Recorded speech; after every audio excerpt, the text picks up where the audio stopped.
Welcome to Modern Anarchy, the podcast exploring sex, relationships, and liberation. I'm your host, Nicole. I tried to keep her quiet, but she's screaming inside of me. I tried to keep her hiding, oh, shut up. I tried to keep her quiet, but she's a wild, wild woman. On today's episode, we have Mike. Join us for a conversation all about the crossover between psychedelics and sexual liberation. Together we talk about the need for kink integration circles, learning to embody peace, and embracing our interconnectedness. Hello, dear listener, and welcome back to Modern Anarchy. I am so delighted to have all of you pleasure activists from around the world tuning in for another episode each Wednesday. My name is Nicole. I am a sex and relationship psychotherapist with training in psychedelic integration therapy, and I am also the founder of the Pleasure Practice, supporting individuals in crafting expansive sex lives and intimate relationships. Dear listener, it is such a joy to bring you these conversations when I get to combine my training in psychedelics and sex and relationships and see this crossover that has been so clear through my doctoral training as I've been exploring it deeper and deeper. And so anytime that I get to bring conversations like this to you, dear listener, it is such a joy. Like, it is truly such a joy. And so one of the biggest things I have been reflecting on in the creation of this episode is the power of set and setting. And this is something that is often talked about in the psychedelic community as what makes the psychedelic experience, right? If we think about psychedelics as non-specific amplifiers, it comes down to then your set and setting, your mindset of all the different narratives and cultural scripts and pieces that are up there in the story we are telling ourselves about our lives, as well as the setting. Where are you at? Who are you around? What is going on in your life? And I really hope that the field of psychology, all of us can continue to explore how set and setting is crucial in all of our life, and particularly kink, particularly psychedelics, and any sexual play, right? Your relationships. What is your set and setting? And I think that's a powerful takeaway to understand that all these different practices, right? They say how you do one thing is how you do everything. And so there's just so much to explore in the crossover between these topics, and I'm excited to share it with you today, dear listener. All right. Dear listener, if you are ready to liberate your pleasure, you can explore my offerings and resources at modernanarchypodcast.com, linked in the show notes below. And I want to say the biggest thank you to all of my Patreon members. And we have a new member, Iris. Hello. What a joy to have you in the Patreon community. And I am sending you a handwritten note with a picture of Fat Cat and I am so excited for you to receive it and just grateful for your support of the show and the community. So thank you.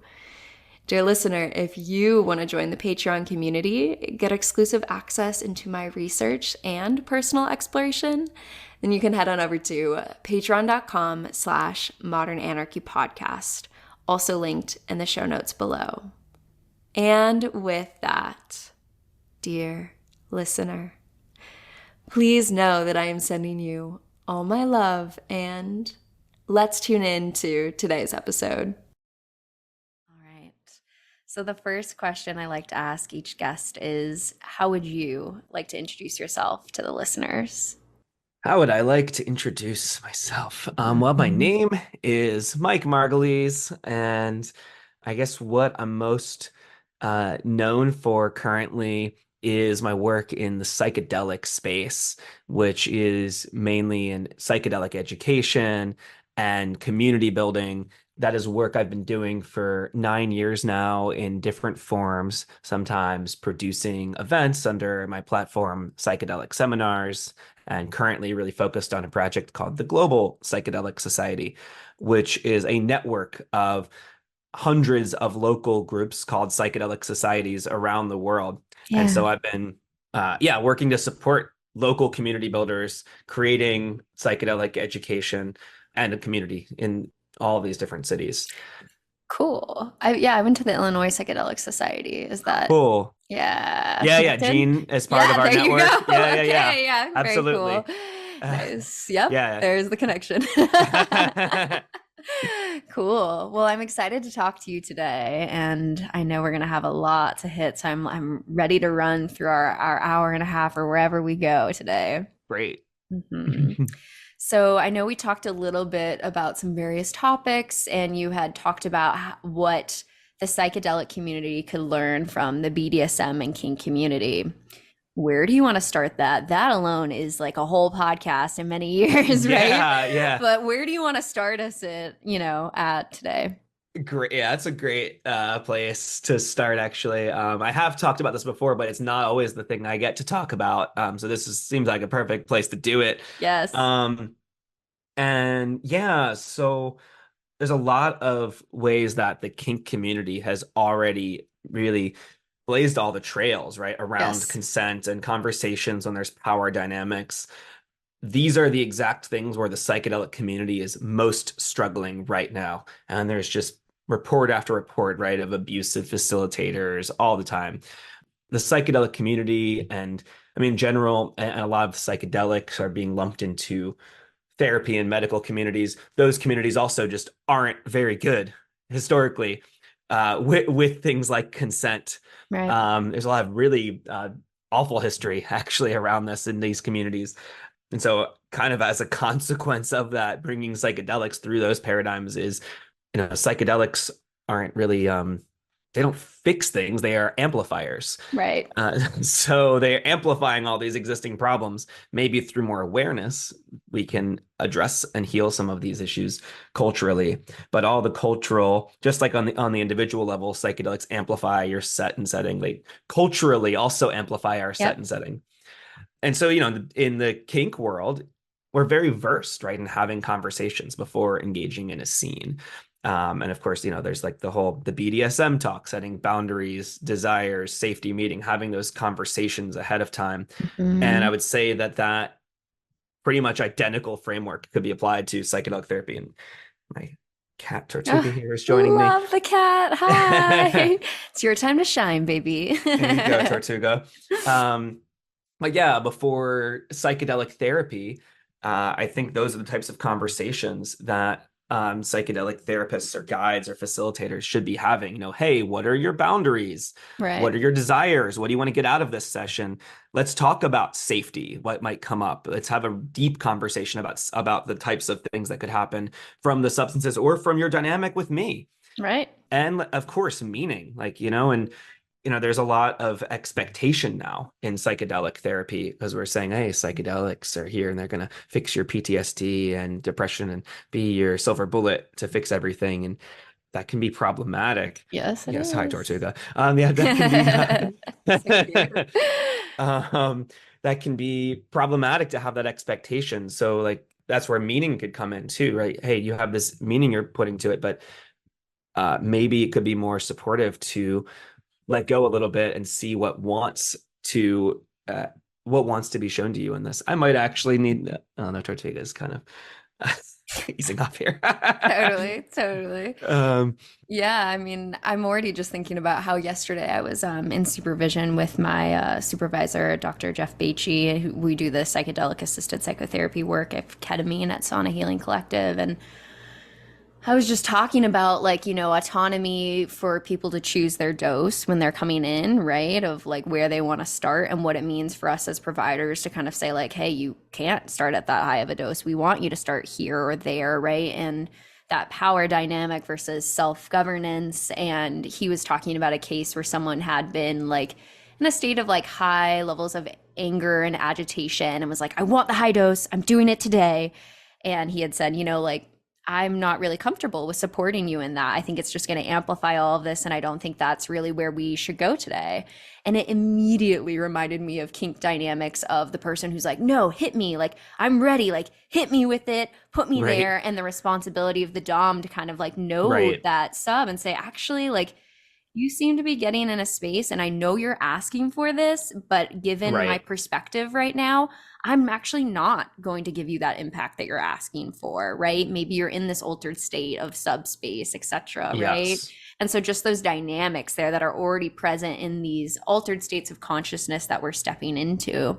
Yeah, and the idea too, and it's very familiar in the kink world. Like you don't negotiate up right after the scene has begun. You're not going to like add new elements to the scene.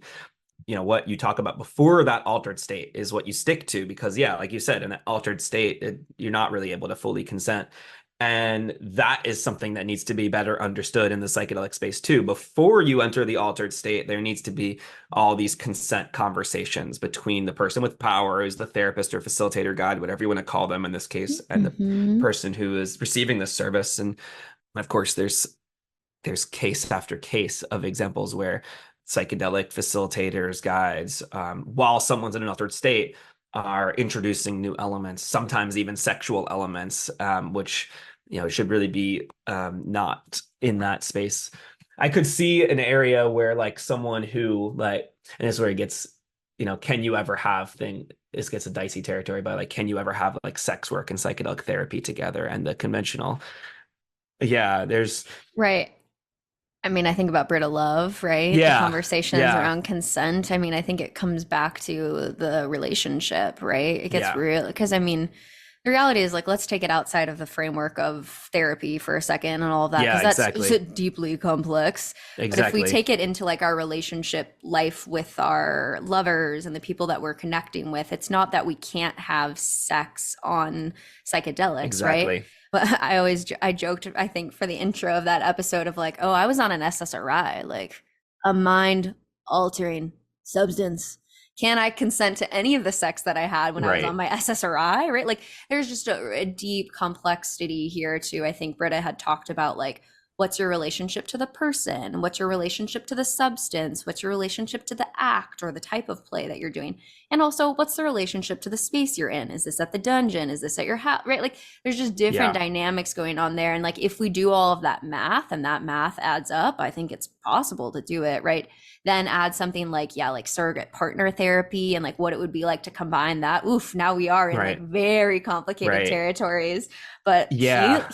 healing territories, I will say that in my own expansive journeys of like sexological body work that I've received in my life, I did it on cannabis. Super expansive. Yeah. But I had Yeah. to feel very safe to do that. And that's not technically capital therapy, you know? Well, yeah, exactly. I think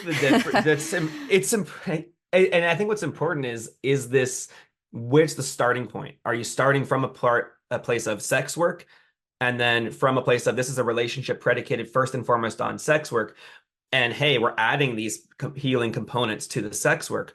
Or is it starting off from, hey, I'm therapy and now I want to add sex to it, right? So the latter of those, not okay. If you're coming to someone's coming to someone as a therapist, and Right. then, oh, I'm coming to you as a therapist, and then later on the therapist says, oh, I want to add sex to this. No, there's a power dynamic here. You're adding Mm-hmm. sexual activity to something. I didn't Totally. come to you for sex. I came to you for therapy.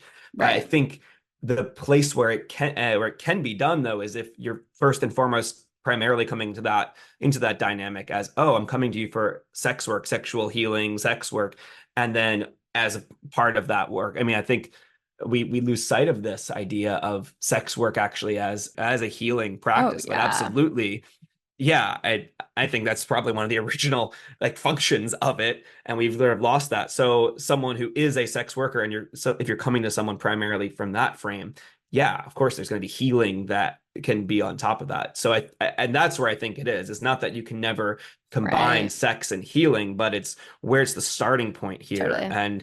And too often what we're seeing is people going to therapists, not coming there to have sex with this person. But then this therapist coming after establishing a therapeutic relationship, someone who has this power now is saying, oh, I'm going to add Right. sex to this Ugh. because this is what you need right now, or whatever it is. Or just not holding, or even if the client brings up the sexual energy, the therapist not being able to hold a boundary of that, like, hey, actually, this isn't the dynamic Right. of our relationship. Right. Yeah, Um, I really appreciate that distinction of like what's the starting point, right? Starting off with sex work versus therapy and those being two completely separate boundaries, right? And then kind of building from there. I mean, this is anarchy. We're talking like, yeah, high level yeah, here, like exactly. the playing with this stuff. But the reality is there's so much healing, right? And Yeah, and I just think about like what the future of healing will be like when we have yeah, access legally to things like MDMA for people to be able to connect with their bodies, and whether that's with like a sex worker healer of that capacity or a partners, right? Like being able to be in that expansive state of that heightened body awareness and to actually play in that. I mean, we're talking about stuff that has high levels for healing and equally high levels for trauma, right, these are right, so like that is yeah, what we're playing with right here, is when you are so open there can be such an expansive experience and also the potential for significant harm. And so as long as we're yeah, holding that nuance and not just giving one or the other, I think we can hopefully yeah. continue to like ride this line as a culture. Yeah, and I would make the case that because we don't live in an anarchist society, we live in a society where there's not only a war on drugs, but a war Right. on sex work. Yep. Um, I think this is a big contributing factor to there being so much sexual misconduct on the part of therapists, both with and without psychedelics, because we just don't have legal frameworks for sex work in general. Right. So if we had that, then that field can have, people, they still is a whole field of ethics around that. Yep. But that could be a lot more open of a conversation, and we can have open frameworks for people. But because there isn't legal access to sex work, right? People who might do that and might have good elders or peers to support them in how to do this ethically are sort of, it's getting lumped into therapy where it shouldn't be. And Yeah. that's part of the problem, is like people are bringing those elements into a framework that, hey, no, you shouldn't be introducing this element. That's Sure. not what people came to you for. Right. And I think that's also where like my ending of rape culture, my big dream, right? Hmm. Like part of that is talking about kink and power play and dynamics, because I think that the more that we can talk about that, the more we're gonna not have these fucked up situations where therapists are actually using that power dynamic in a way that's non-consensual. No, let's Exactly. talk about power play. Let's create a Exactly. space for you to have this adult consensual play with someone that's not your client, right? The more that we Yeah. talk about this and get that out into the open and normalize the desire to actually inherently play with power Yeah. consensually, I think that is how we get out of rape culture, is having more conversations like that. Absolutely. And like this brings up another really good point, because in response to, there's so many problematic things that have happened with psychedelic guides, doing inappropriate things, bringing sexuality in, not holding boundaries, all that whole thing, having sex with clients. There are some voices whose immediate kind of knee-jerk reaction to it is like, hey, well, you're not supposed to have any touch whatsoever between a therapist and a client. And so pushing back not just on sexuality, but even things like holding hands in psychedelic therapy, and people saying, hey, no, this is bad, we need more control, more rules, more stop. And I hear people saying like, you can't, no, you shouldn't hold hands. And I say, this is the opposite of how we should be approaching this. Like, we shouldn't be clamping down more, but like you said, we need to be opening up these conversations. We need to talk, we need to actually emphasize that these are conversations that need to happen ahead. We need to make sure that we need to have more conversation about consent, not try to shut it down. Because Mm-hmm. actually, touch, non-sexual touch in psychedelic therapy can be extremely helpful and healing and therapeutic. And yes, there are some people who abuse that and turn the touch sexual. That doesn't mean that we should clamp down and ban touch in psychedelic therapy. It means we need to actually have more conversations about Right. consent and about what ethical touch means in the context of therapy. Totally. Absolutely.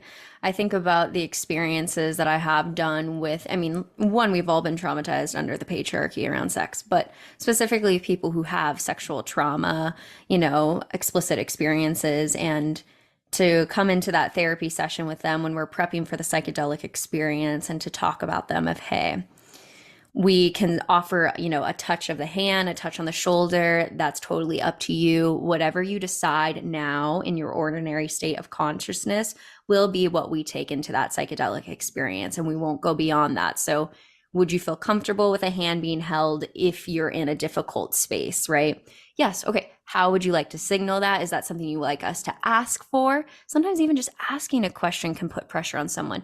Okay, no, don't ask. I will initiate, right? I'm just thinking about Betty Martin and the Wheel of Consent and all this stuff.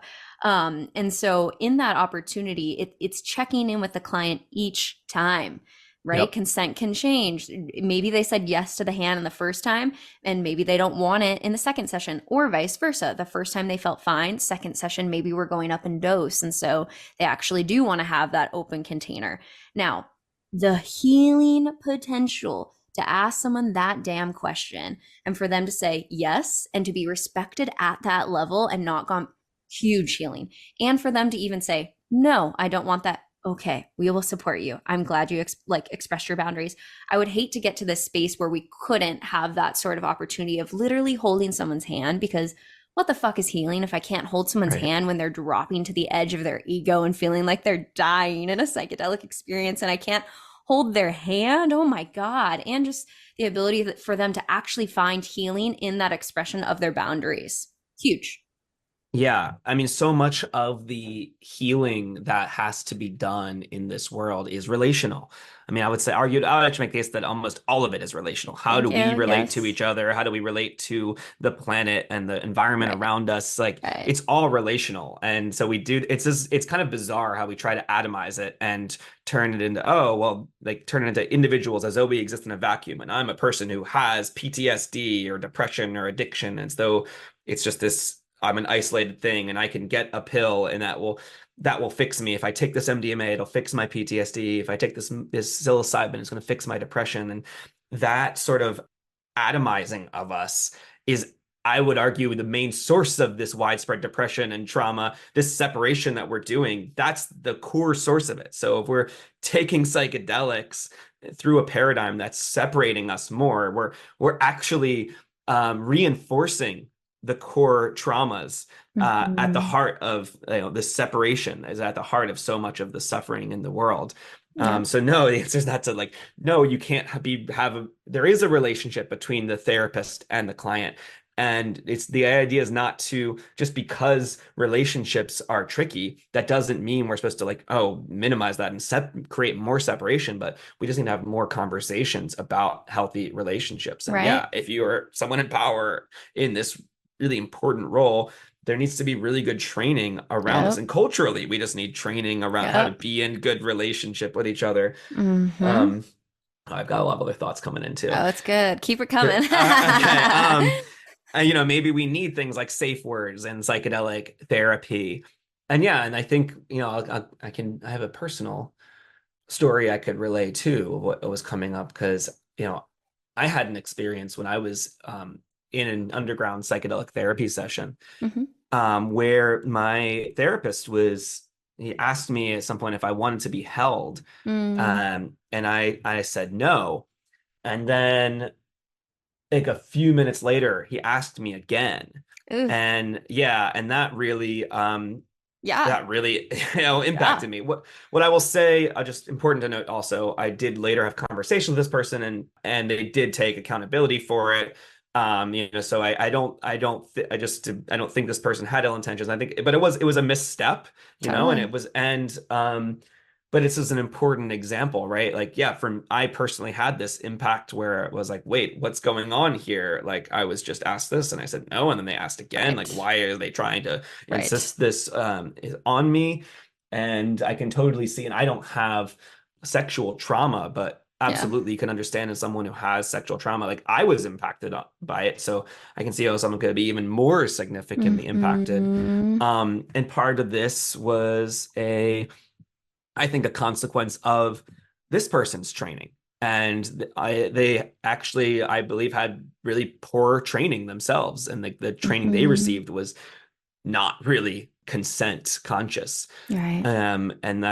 So it goes to that. But our whole Hmm. culture, coming back to this whole thing of like our whole culture is not very consent conscious. Psychedelics are non-specific amplifiers. So what we're seeing, all these problems in psychedelic therapy, these are just the problems of our culture at large.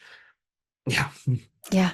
Absolutely. Absolutely. I have so many different thoughts that we're running. And it's just it's hard when when someone, it's really tricky too, because like even that question of asking a client, do you want your hand to be held? Clear question.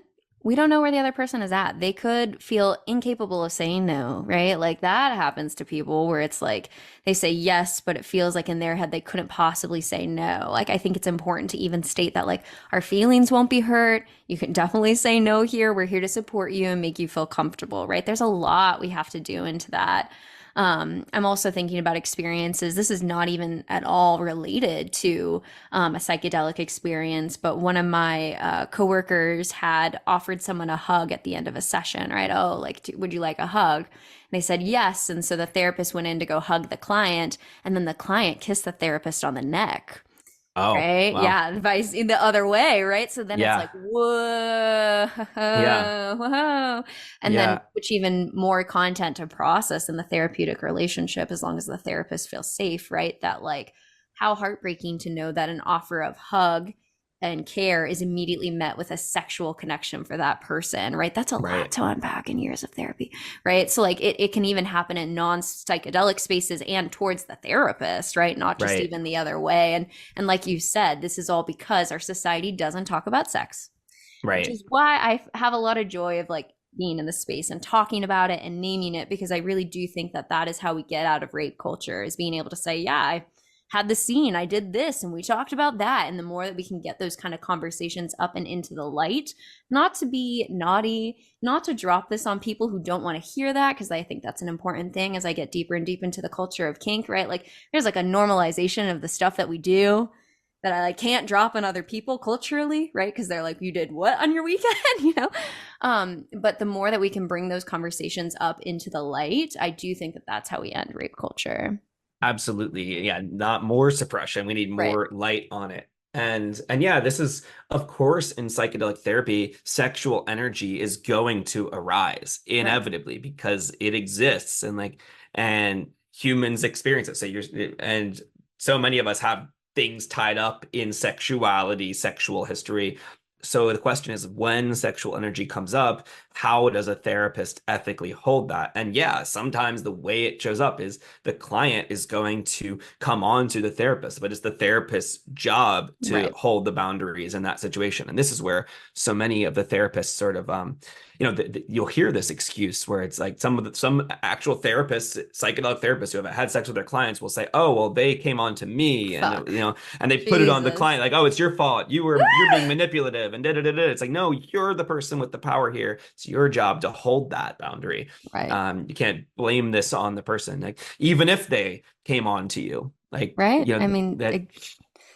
dark space, but like children that come on to adults, right? Like Mm, same sort of paradigm. This is not okay, right? Like there's right. inherent power to, so yeah, absolutely. And I think Mm. that, I wanted to talk to you a little bit about the world of like how we can take psychedelic therapy prep into BDSM and the other way back, Oh right? yeah. I think about the worlds of like, when we're doing prep conversation with clients, we're like preparing the backpack for this experience. Wow, what a similar world when you're creating a scene of like, hey, let's get all the people together. Let's talk about our desires, our intentions, our boundaries, and quite literally intentions, like a psychedelic experience, right? Like, what's your intention for that? And the ability to take multiple even meetings if you want to, right? Multiple meetings over time to like think about what you're creating in this ritual so much power there, right? And then to be in the experience, it's an altered state of consciousness, to know what your intention is, to know that your boundaries have been communicated. And then afterwards, the follow up, right? Like you can have a beautiful kink BDSM scene, feel great in the moment, and maybe days later, not feel good about what happened, right? Being able to integrate, and or if it was great, how do you integrate that moving forward? I think we do the same things in psychedelics where it's like you can have a beautiful experience and then maybe hours, days later, you're like, whoa, and it's bringing up a lot more. Like I think those same paradigms can be really applicable in terms of how we kind of move through and hold these experiences. And so I fucking want to be able to have kink integration therapy. I want someone to feel safe enough to like come to a therapist and be like, I want to do this. Like, how do I prepare? What do I talk about with people? And then have the integration afterwards. Wow, you had this radical scene.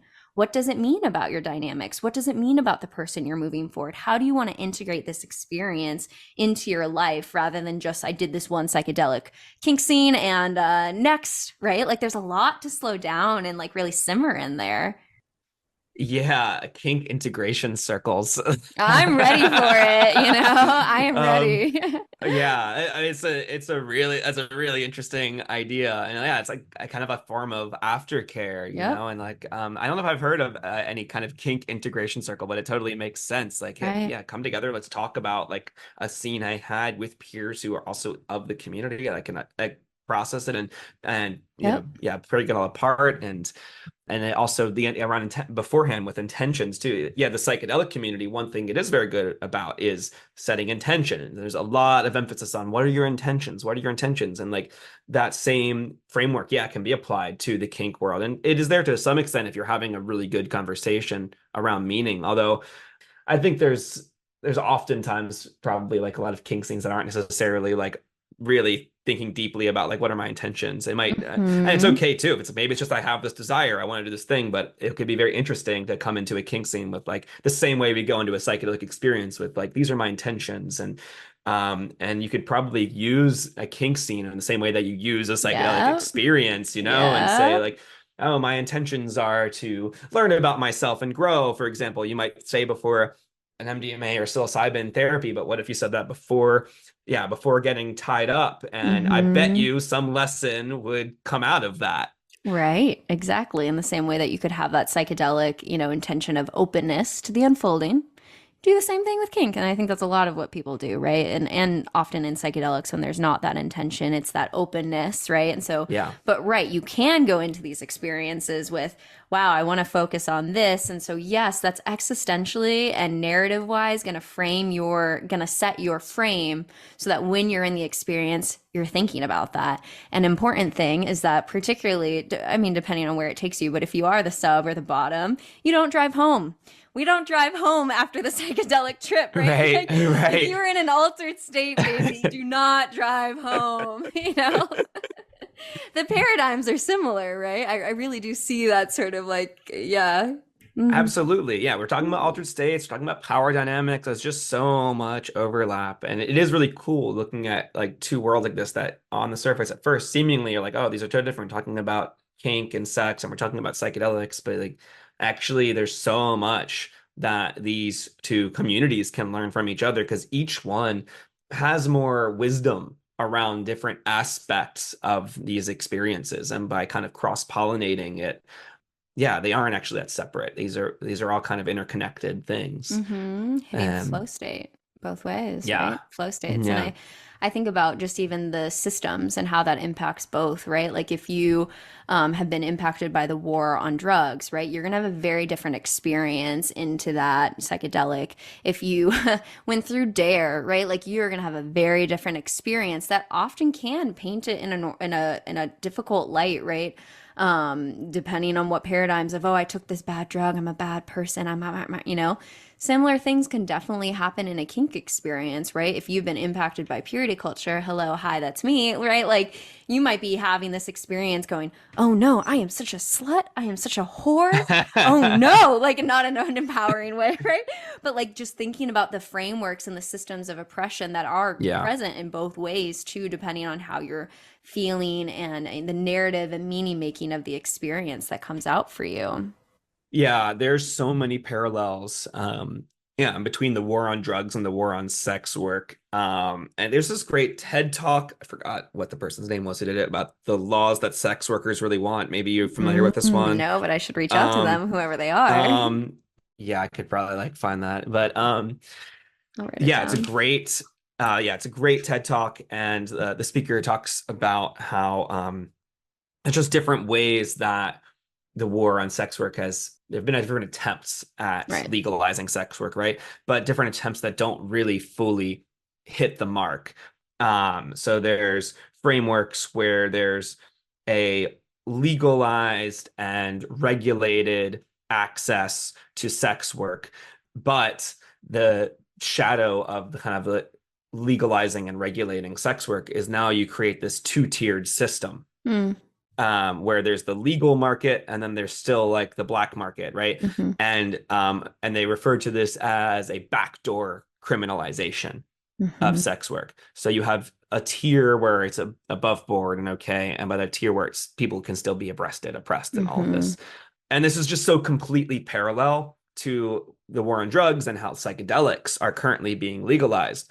And this is something I'm paying particular attention to right now. Actually, I just right before this podcast got off of a conversation on this exact topic Mm. where we're seeing that happen live with psychedelics, where a lot of the frameworks that are legalizing psychedelics on the state level, but also even on the federal level here too, there's going to be the legal regulated model, but one that doesn't include broad decriminalization. And that's the goal here, right? Is if we're talking about full Yeah. collective liberation, it's full decriminalization of all this stuff. We Right. need frameworks for ethics and for accountability and for safety, but not enforced through prisons.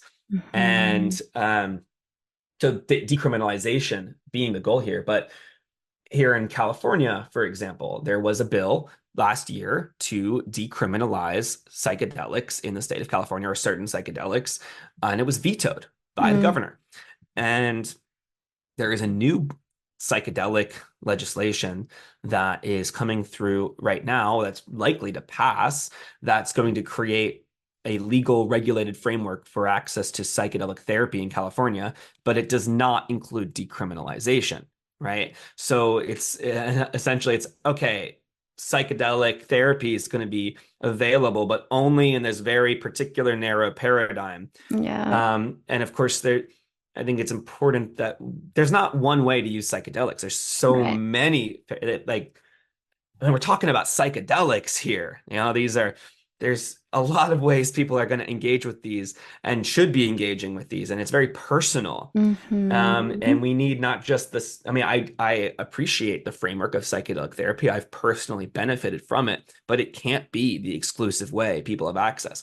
Right. We think about ayahuasca circles, like community circles. Community actually is like it's just a big gaping hole in all of the legal psychedelic frameworks. Like, where's the community? And that's a Hmm. drum I'm constantly banging here. Um, Right. and we need that, and we need to not be criminalizing people who don't use a particular framework, where it's only the Oh, people that yeah. have enough money.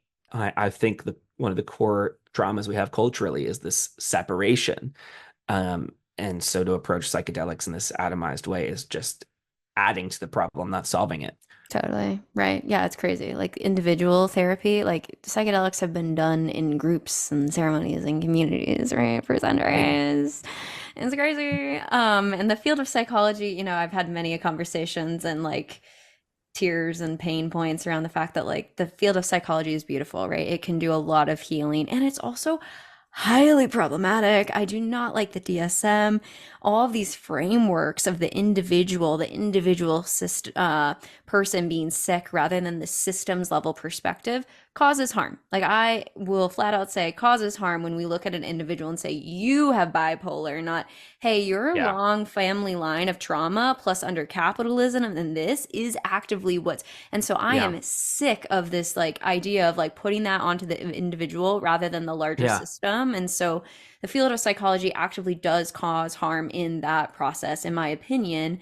And that doesn't even take into context the idea of spiritual healers. What does it mean for Yeah. psychedelics to not just be this drug that we've studied through, neuroscience, whatever, but to actually represent like cultural healing in different ways. Like there is no paradigm where that's going to be given access unless we do decrim, right?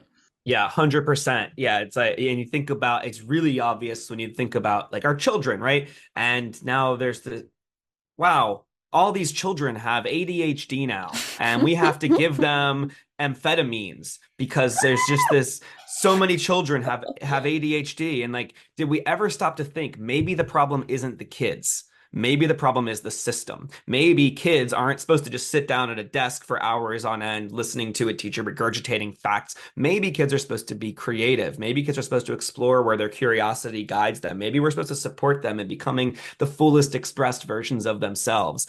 And we are suppressing them from being the fullest humans they can possibly be.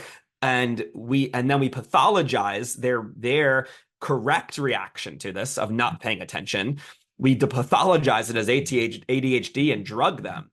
And so there, that's the biggest glaring example of where it's actively causing harm. Mm-hmm. And then I also want to piggyback on the other point you made is on spirituality here. Yeah, because this framework where drugs, and the only appropriate place to use drugs is if you have one of these pathologies, and it's a Right. system that's dependent on like, yeah, the only valid use, we must pathologize you for you to have the right to use this. You must have a diagnosis. And what about as Bob Jesse, who's a leader in the psychedelics space, speaks to, and he started the Council on Spiritual Practices, the betterment of well people. And what about our spiritual growth? Psychedelics obviously are tools in spiritual growth. You don't have to have a pathologized diagnosis to benefit from psychedelics. So just the idea that we're, yeah, bringing psychedelics through this, and of course, in a sense, it's maybe a Trojan horse, hopefully, that like we Right. can We bring hope. psychedelics through the medical Yes. system for wider cultural use, but hopefully it doesn't just in the wider cultural use. We're seeing it already get kind of constrained. Like the Right. frameworks in Oregon, for example, are wider than what you don't need a diagnosis to get psychedelic therapy in Oregon right now, but it still is limited to this just particular type of regulated access, even though drugs are kind of decriminalized in Oregon, which might get rolled back. There's civil penalties versus criminal ones. So you don't really have the right to grow your own mushrooms in Oregon and do psychedelic practices in your own way.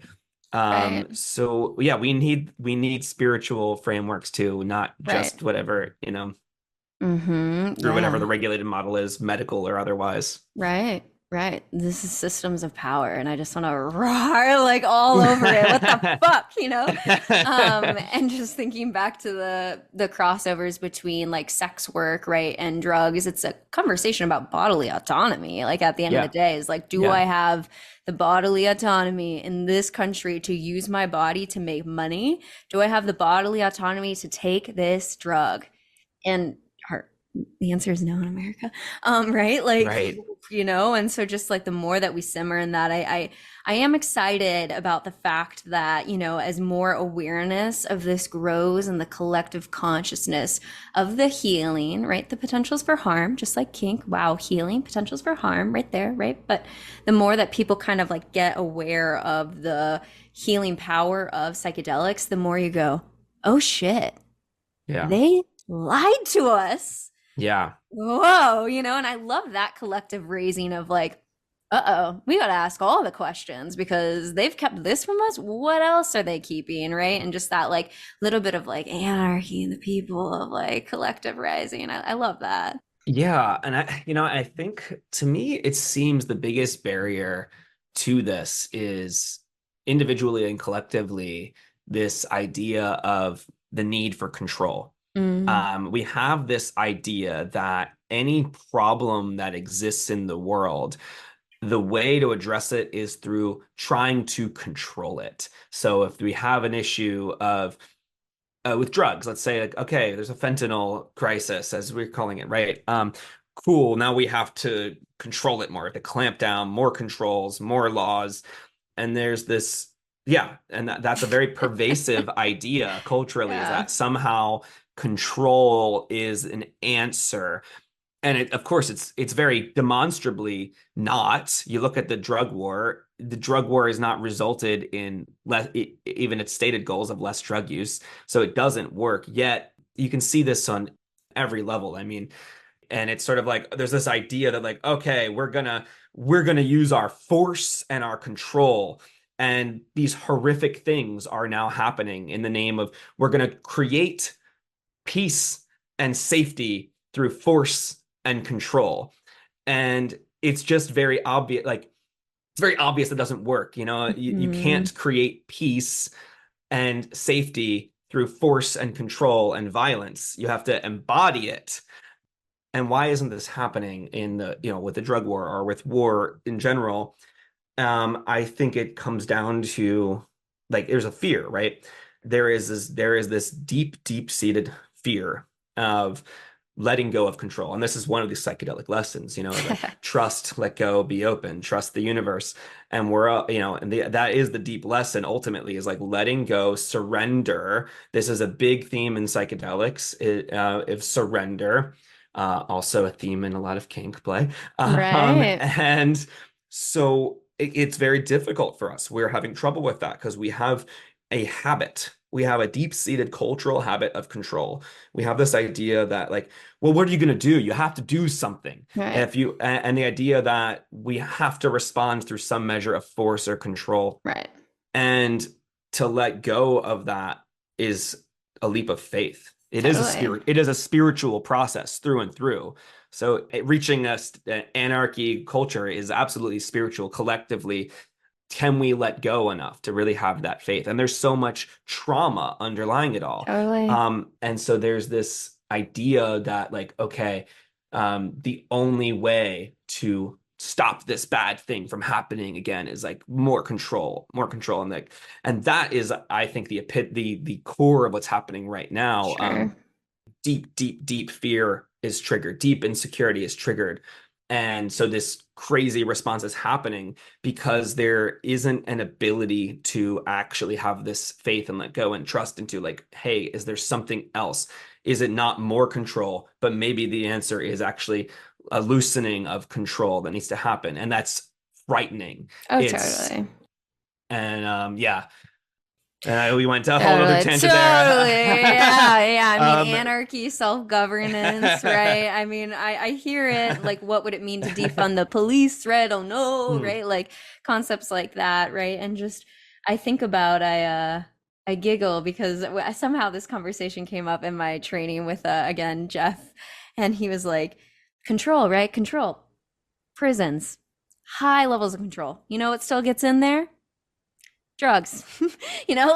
Like our yep, highest level of yep, we got this, yep. let's control them, and it still gets it. It's just like, oh my god, right? So yeah, there's so much there in terms of just the different ways that we are actively using force and control rather Yeah, than trusting into the yeah, self-governance of our communities and our peoples. And that's only going to happen when resources are actively redistributed, right? Because that's yeah, part of the reality too, is this the like resource distribution of capitalism that is like pitting people against each other for valid fucking reasons, because there's not enough yeah, resources in this paradigm. But if we shifted it out of this yeah, capitalist of profit, like we'd have a very different container. So yeah, it's all very intercorrelated for yeah. me. Absolutely. It's all connected. And like the idea of control versus surrender is Hmm. also attached. It's completely tied to the idea of separation versus reconnection. I think Hmm. control is sort of a consequence of a worldview of separation. If I am like this separate individual in this world, like I have to control things to be safe and to trust into this surrender. It goes hand in hand with understanding the interconnection between us all, and to know that like, well, hey, what happens to one of us happens to all of us. And Hmm. I can only maintain this illusion of like, oh, this control is helping if I have this illusion of separation with it. Right. But if I understand the interconnection here, we can live in the US here and pretend like what's happening in Gaza right now is something, or what's happening in the drug war right now, people in prisons in our country, that this is somehow separate from me. And in many ways, like I have this beautiful life and I'm very grateful for it. And I knowing all the suffering happening, and I have gratitude for the life I live. And yet at the same time, I experience it as very personal, what's happening, and I realize I'm not disconnected from it. Mm-hmm. All the wars that the US supports abroad, that all ends up coming home too, right? And you can see like even like in more modern upright, the protests that have happened within the US in recent years, you're seeing a lot more militarized police happening, right? This is the reflection of all the wars we're fighting abroad. It's literally like the leftovers from all these wars we're doing in Iraq and Afghanistan. They're ending up in police forces on our streets. So what's happening abroad is happening here. It's not separate from us. Right. And I think a great example of that is climate change, right? Like you would hope, Jesus, that we would all get together on that one, at least bare minimum of like, oh, this is our Earth collectively. But you do see people who say, it's not my generation. It's not going to happen in my time. Like plastic, plastic, plastic, plastic, more plastic, like, Right. but yeah. So I want to believe in humanity to be able to look past those and see the connection. You're right. But that is like a large collective liberation that I think we'll have to move towards as we see that we're all collectively in community with one another, particularly in this current time of global connections, right? Especially with something like climate change that is affecting all of us and the future, of our species. Yeah. And when you were talking about like the openness of the unfolding of the unknowns, I almost want to process a little bit with you about my own non-monogamy journey, because Yeah. Lord fucking knows I have done the integration and the prep work for some experiences, like my first threesome. Like I felt like I had got all the people together, we had talked about it, we had done all of this stuff. And Lord knows, the second that I saw my partner touch and hold hands with someone else, like the sex was great. Let me be very clear. The sex was fun. But the second that they touched the other person's hand in a loving, kind caress of their hand, which is wild because that's something that maybe my partner could do to anyone in their family. Just like, oh, let me hold hands. You're sad. Oh, but just the second they did that, I lost my shit. Okay. I was not prepared for that psychedelic experience. You go in open, you have the intention, but Lord knows it takes you places. And I think that's where I think about the paradigms of psychedelic paradigm shifting, right? When you get into this world where things are the unknown, you don't know what it's going to feel. We're talking about a heightened state or amplifying, right? I'm in this paradigm of now playing with multiple people. We have heightened states of attachment, okay? And I have no idea where that's going to take my brain, right? So like, I just see that parallel coming up really like closely too, of the unfolding of not knowing where it's going to take you and being okay with that and being able to process it afterwards and that being all right. I don't want to call, I have processed this a little bit on the podcast where I said it was like a really difficult experience, but like, it's a bad trip, right? Or I learned a lot, right? Like where's even that frame of that, even though I had that significant body response, even though I thought that MDMA would make that easier, and it did not. I thought, I was like, oh, cool, it helps with trauma and stuff. Cool, I'm going to be more relaxed. And again, sex. You had the threesome on MDMA? Yeah, we started the night going to a concert together. And so just seeing them even touch each other before we got into the sexual stuff.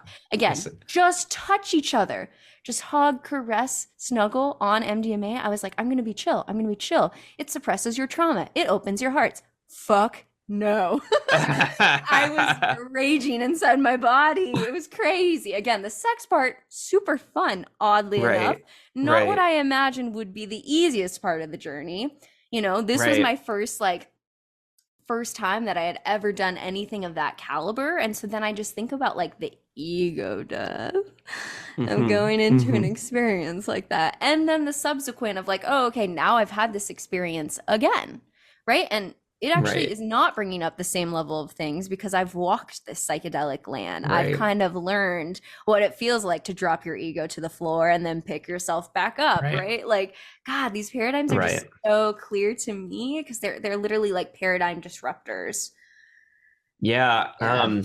I gotta say, threesome on MDMA sounds awesome, but that said, I Yes. can understand what you mean, though. Like, yeah, yeah. Well, it sounds awesome, but yeah, your experience of it was difficult, and Yeah. well, yeah, as we say with the Zendo Project, which is a psychedelic peer support organization for that goes to places like Burning Man or other festivals, and this is where you go if you are having like a difficult time, you can go to Zendo and Yeah. someone like I volunteer with Zendo will sit with you. And the idea there is when you're in that role, you're creating a safe space, you're sitting, not guiding, talking someone through, not down. Yeah. But the last piece of it that's really important is that a difficult experience is not necessarily a bad one, to your point Right. earlier.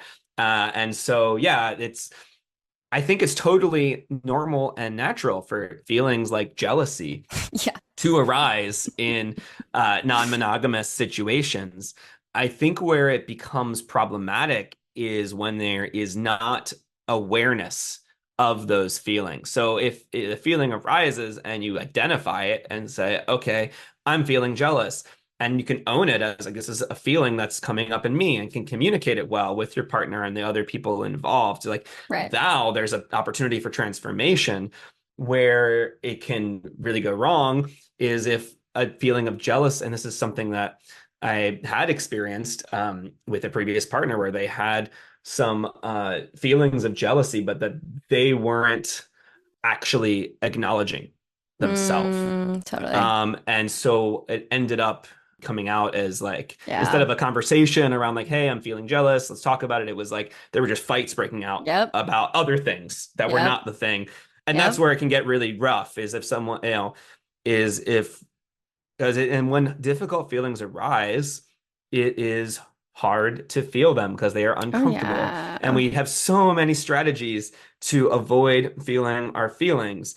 We have so many ways of not feeling what's coming up in our own bodies, and we come up with all kind. And I would say this is like a lot of like anxiety, for example, gets experienced as thought loops, Yep. right? And like, oh, like what happened in this thing or what's going to happen, and all Sure. these thought loops. Although interestingly enough, once I've found that when I can change my attention from the thought loops and then actually turn into like, wait, what's the actual feeling, both emotionally as well as Totally. somatically in my body? Like, Yep. oh, my heart's beating fast, my face is getting flushed. Like, what are the Right. actually instead of avoiding experiencing the uncomfortable feeling that I'm feeling in the moment through strategies of thought loops, if I actually turn that attention in and feel my feelings, Right. once the feeling is fully felt, it can be allowed to pass. Totally. Which is, Um, yeah, yeah, just how we work. Go ahead. You want to go more? Yeah. I was going to say that I would say culturally, one of the biggest feelings that we avoid feeling is grief.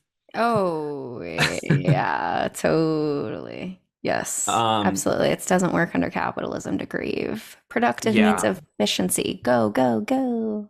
yeah. And like Yeah. we have so much loss and we don't actually let ourselves feel those feelings. And that's what manifests. And then it manifests as more violence, right? So rather than feel the deep grief that we felt around whatever loss has occurred, then like that story of control and paranoia and anxiety like is kind of a distraction from feeling the uncomfortable feeling, and then so there's like a reaction to it, a violent reaction to try to Hmm. control, which is in a sense kind of an avoidance of like really feeling the depth of the grief. Right. Yeah. And I'm a pleasure activist, and I know that Yeah, pleasure comes with the light and the dark, right? You can't just pick which emotions you feel into. And so for blocking grief, you're not going to feel the full depths of pleasure, right? So when I say that, I know that that means we must embrace like the light and the dark. This is not a Pollyanna, everything is beautiful, right? We actually really need that dichotomy. And it's just such a part of the human experience to go through grief. We're all going to lose people, pets, places, even. You can come back to your hometown and things have changed. That one restaurant that you went to for all of your life with your family is gone, right? Like there's just so many different ways that like grief is inevitable. And the more that we can get in touch with the actual pain of that, I think the more that we can feel pleasure because you're having more of that saturation to your fullness of life. And you were talking just about the different like thoughts that go up. Yeah, huge, right? Like in that experience when it was happening, like, oh no, this is intense. They're going to leave me. What if this other person's a way cooler partner than I am? And this is going to blow up in my face. I'm actually like, the listeners can't see, but I'm like rubbing my chest like up and down Mm. here, which is like what I do when I get activated, just like to have some sort of sensory feeling here right on my heart. But as it was going, I was telling myself, that's okay. Like, so I was like feeling the intensity. I was like, this is okay. You are a beautiful human. You have many lovers yourself. You do this yourself. This is okay. You are great. You are great. This is awesome. I'm noticing the reaction. That's okay. And so it was really interesting to like have that positive internal dialogue. But regardless, my body was raging. And then I think that creates an interesting dichotomy of feeling powerlessness, where like I was giving myself all of the grounding I needed, but I was still feeling it so intensely in my body. But I just kept dancing, right? And this is where I start to then think about like rock climbing. As a rock climber, there are so many routes that I've gone on that have actively made me terrified. And I have to be able to sit with that and be like, okay, I'm okay. Maybe I'm going to take a break. Maybe I'm going to take some deep breaths. But there have been so many points at which like I can actively have some level of semblance over my internal dialogue, but yet still no control, like feelings like no control, right? I do actually have control, but like, or maybe we don't. I don't know. But you see what I'm saying? We're like, I don't want to panic about this route and I am panicking. Like, and like my headspace is good, but like my body space is not good. And like the ways that those can be in complete contrast to one another is really fascinating to me and can bring up a lot of feelings of powerlessness often for me.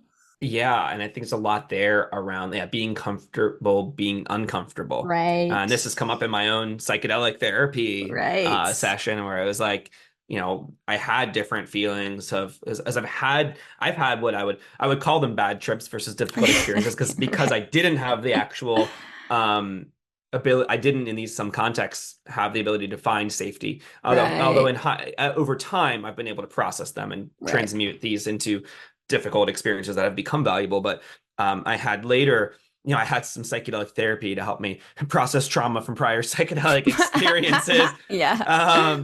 And so I've had like, the same anxiety, paranoia sort of thoughts come up. But like, yeah, went into the body level, let myself really Right. shake. I was physically like shaking Good. and shaking, and it was highly Yeah. uncomfortable.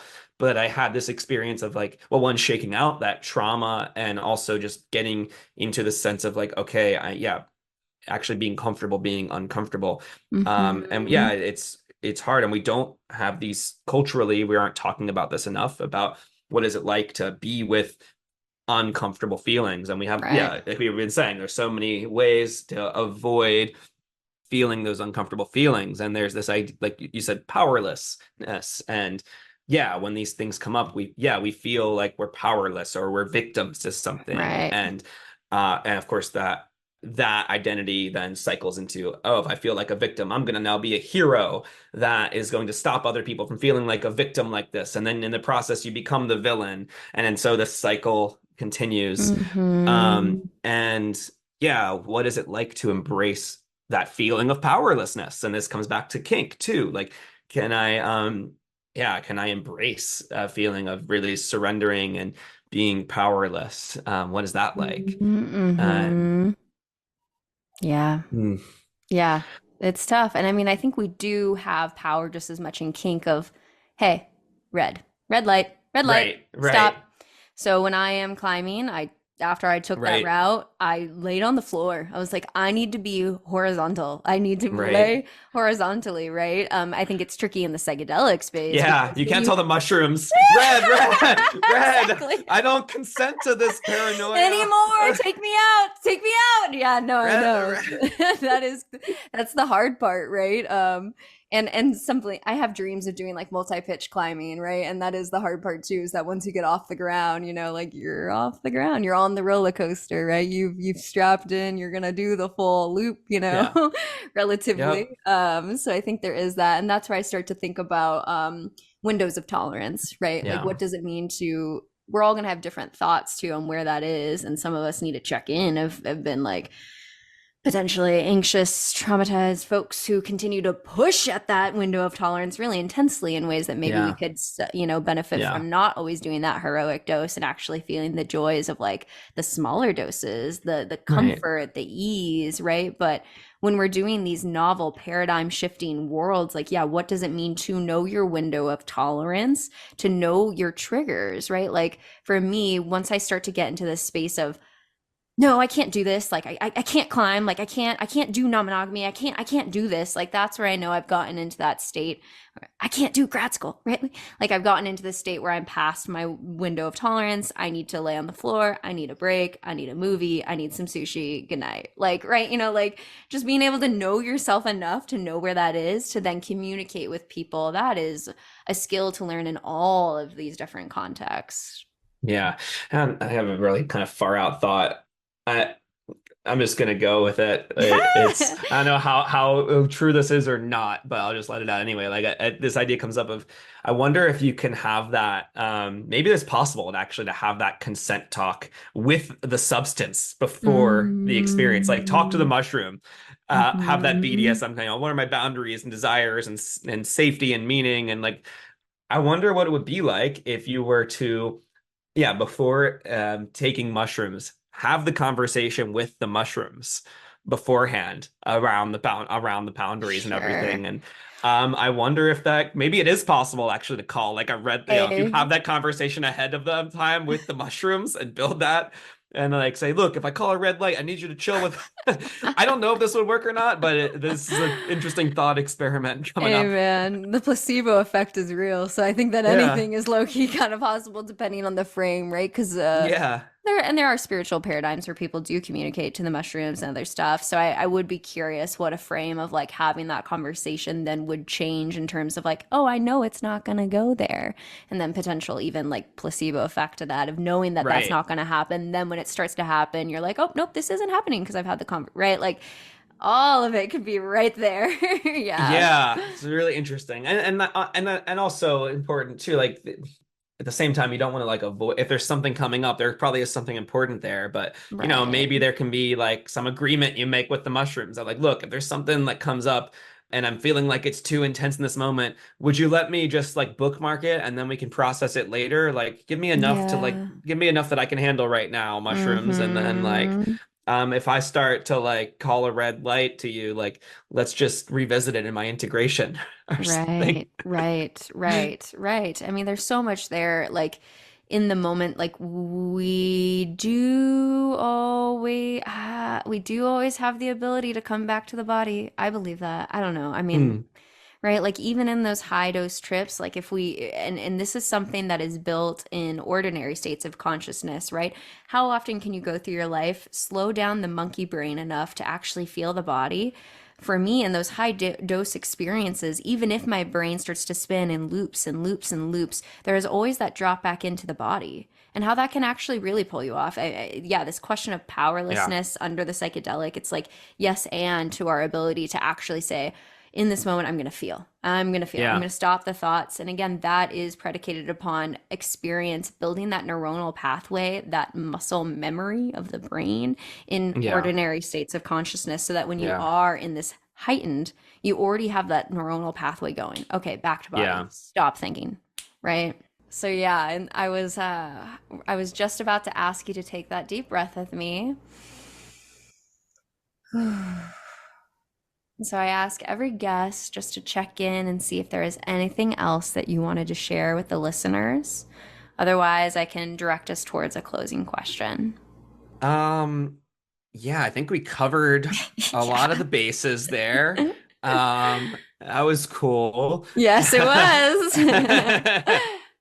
Well, yeah, so the Global Psychedelic Society, globalpsychedelic.org, and we have a map on that website. So if you're looking for local community wherever you are, you can use the map to find your local psychedelic society. So that's at globalpsychedelic.org. And then I have a lot of free content, Cool. educational content about psychedelics on psychedelic seminars, which is Uh, psychsems, psychscms.com. And I'm Jester of Amazon on Instagram cool. with Love links to that. all of those other projects, Instagrams in my bio. Great. Well, if it feels good to you, I'll guide us towards our closing question. Great. Okay. So, the last question that I ask every guest on the show is, what is one thing that you wish other people knew was more normal? What is one thing which other people knew was more normal? Um, Anywhere, take it anywhere you want. being weird. Oh, yeah. Being non-normal, dare I say. Yeah, you want to say more to that? Yeah, yeah, I mean, this idea of normalcy in itself is weird, right? That we have this bizarre concept of like, yeah, that we're supposed to show up in this particular kind of way, fit in these certain types of boxes, but actually we're all super unique human beings. What does the world look like when every human is self-actualized, when we're fully expressed? And it's a lot weirder and it's a lot more interesting and it's a lot more fun. And a lot of us suppress that part of ourselves, that weirdness. And whether it's your kinky desires or whether it's your use of psychedelics or maybe it's your performance art, to name a few of my favorites. Right, yeah. Sex, drugs, and rock and roll. Right. That's the other answer. Normalize sex, drugs, and rock and roll. Mm-hmm. But yeah, we have so many of us like are afraid to be that fully expressed version of ourselves for fear of like, well, what are others going to think? Am I going to fit in? And and the more I think in the last years, I've increasingly stepped more into my fullest, weirdest self, and my life has become better. And certainly, there's some people who like aren't into my particular flavor of it, but the people who are really into it. And we all need to like actually, I'd say, lean into that, lean into our uniqueness, not lean into like how to conform more to be like everyone, but actually lean into what makes us uniquely human and our unique selves and what's our unique gifts for the world. Um, so that is what I would like to make more normal is weirdness. Yeah, what a beautiful message, right? To lean into that, to fly your freak flag, to live into your zest and energy for life, right? I think that's a lot of what we did in this conversation today, right? Between you and I of leaning in of the things that get us excited about these worlds and the crossovers. And if we were, we have a lot of privilege here, but like if we were in a state of like fear of not wanting to talk about kink or psychedelics or sex, like this conversation would never happen. And just even looking at the two of us and the energy where we were just like, rah, rah, rah, rah, rah, Yeah, right? Like yeah, that joy only comes out through the vulnerability of being like, hey, like, this is what I yeah, think. This is what I'm passionate about. And like you can feel it in our bodies and in our voices. Like once you yeah. get to that sort of like space in your life where you're actively living into your pleasure and your passion. I mean, it's palpable and it's ultimately what you feel in, your community. And it's powerful to be around other people that are in that same space of truly living out their passions. Mm. Yeah, and like, normalizing vulnerability too, like you said, like that's actually a key piece of it is actually being vulnerable and doing it. And like there's a lot of topics tonight that were edgy for sure. Yeah. But I would say it definitely made for a much more interesting podcast to go all Hell these yeah. places Hell than yeah. to make it vanilla. Like that wouldn't be nearly as fun. But Hmm. I had a great time having this conversation with you. Totally. And I love some vanilla. Don't get me wrong. I love Sure. vanilla. But in this context, hell no, there's no vanilla here. We are open and honest and radical. And I think that is what modern anarchy, I hope it will continue to become. So I'm really glad that you were nominated to the show. And I'm going to look forward to see who you nominate and Oh, where that yes. takes us. So yeah, thank you for joining. Thank you so much for having me. This was awesome. Yeah. Really loved doing this. Absolutely. It's such a joy. Yeah. If you enjoyed today's episode, then leave us a 5-star review wherever you listen to your podcast. And head on over to modernanarchypodcast.com to get resources and learn more about all the things we talked about on today's episode. I want to thank you for tuning in, and I will see you all next week.